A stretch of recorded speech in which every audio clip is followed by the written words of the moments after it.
Hello and welcome back to another edge case of my own making. Today is gonna be mission 4 Meltdown using all factions and being limited to Tech 2 artillery. I think I mentioned before that I allow myself more freedom when it comes to defense, but since that's kinda the whole point of this mission, I'm gonna try and not do that here.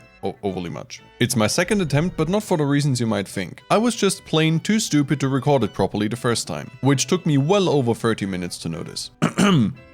Be that as it may, I did manage to steal an enemy engineer again, so I actually have access to all 4 tech trees, which would be great normally, because I don't necessarily need variety here, since Tech 2 artillery is pretty similar between the factions. Now, I did build some regular point defense, since while the commanders would suffice to keep me safe for a while longer, the micromanagement drove me crazy. Air defense, however, is probably mostly impossible using artillery, so I need other things there. Plus, in Forged Alliance Forever, the artillery is also quite a bit more limited in terms of range. As for resources, SACUs. Just a few, since I want to keep the base real small. Okay, boring part done, time for some action.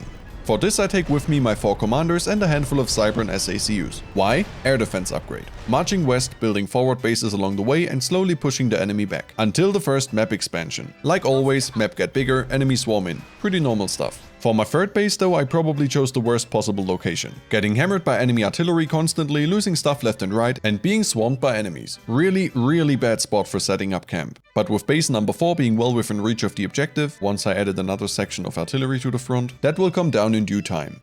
Meaning I need to prepare for the third and final mission step, which will be a bit more interesting, because apart from the small fry enemy swarms, there will be experimentals. And since this is Forged Alliance Forever, it's gonna be quite a few. I've already brought my resource production over to that one base, which for what's about to come is in an even worse position, with cliffs on either side covering approaching enemies. My reasoning here?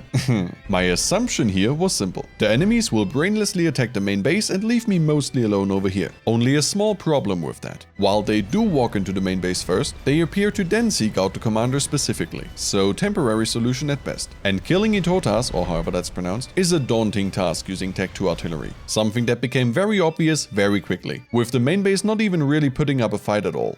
Also, this one sits firmly in the way of the 2 Itotas coming in from the west. Not great. Now, I did have a contingency plan laid out, that being me taking my ACUs and just hiding them in the ocean since that makes them hard to detect and attack. But I quite recently discovered that that's not an ocean, nor are these. It's not even water at all. It's just a canyon full of what I assume are crystals. But despite all that and through relentless rebuilding, I managed to weather that storm until the end, taking down a full 6 Itotas in the process. Yes, victory! That one was definitely more difficult.